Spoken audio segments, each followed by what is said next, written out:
Welcome to our channel.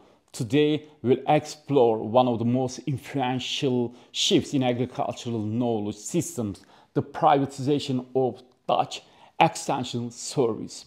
This reform reshaped how farmers access information, how advisors work, and how agricultural knowledge itself was valued.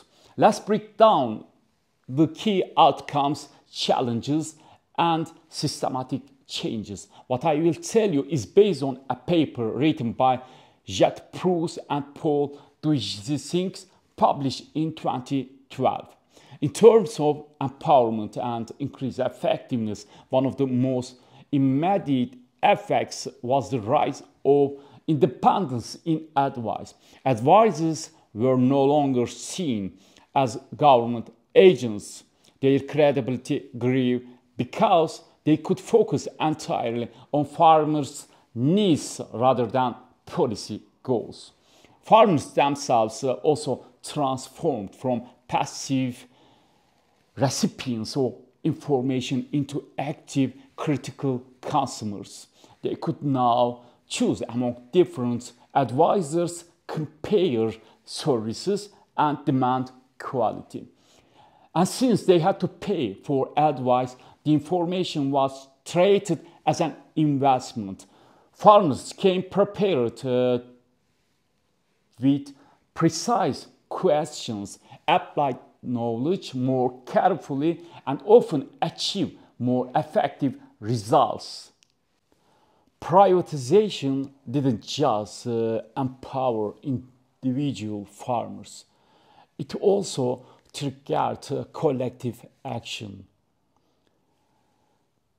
Growers, associations, and cooperatives began hiring their own advisors or even developing dedicated knowledge sharing platforms, including early internet-based systems. The disappearance of a single public provider created a diversified market. Competing actors from private consultants to input suppliers offered a broader spectrum of services. This opened the door for specialization, innovation, and tailored advisors models. Yet, this transformation was not without services costs.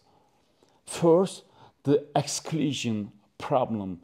Not every farmer could afford professional advice.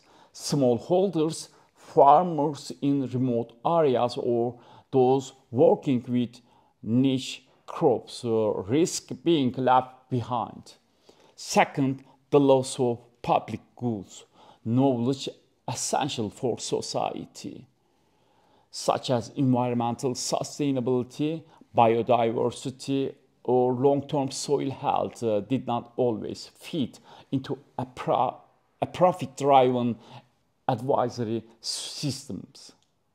Finally, the fracturing of the knowledge network. The once strong collaborative linkages between resources, advisors, and farmers became more fragmented.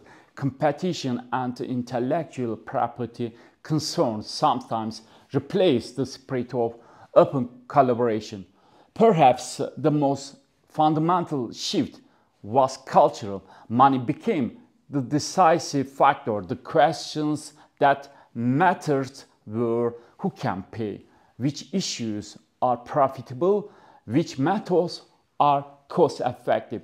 The ethos of public service gave way to a commercial, client-oriented model. Success was no longer measured by broad outreach or policy implementation, but by client satisfaction and financial returns. In essence, the Dutch case shows a clear trade-off.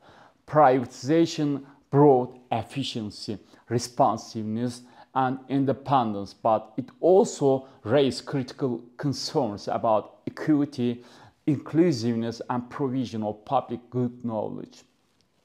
For policymakers, researchers, and agricultural organizations worldwide, the case offers an important lesson. How we design extension systems shapes not only farming practices, but also the very culture of agricultural knowledge.